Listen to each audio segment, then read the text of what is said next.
แบบพี่หนุ่มเปิดเหมือนแรงเกินไปอ่ะ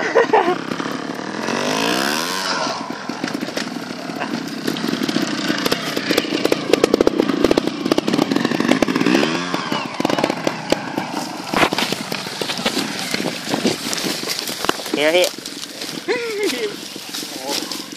ตื้อไปนะมันหมดไม่มันลื่นฉีกไม่เป็นไรอู้หักไปแล้ว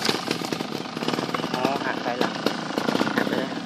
หักดูต่อหักครับหักปะหักไม่เป็นไรคัดครับ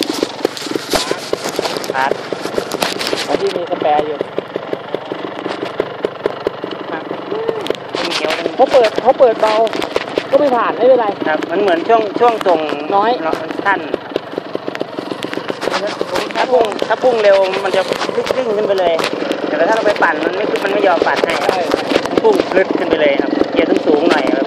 ลอยผ่านข้ามไปเลยเกียร์ต่ำแต่มักจะติดไม่แน่ใจว่าเบต้าจะใช้เกียร์อะไรไม่โจใช้เกียร์อะไร3ครับเจ็บป่ะครับไม่เป็นไรเปิดที่เปิดเก่าเนี่ยครับสุดยอดครับเหมือนจะพุ่งไปจากข้างล่างเลย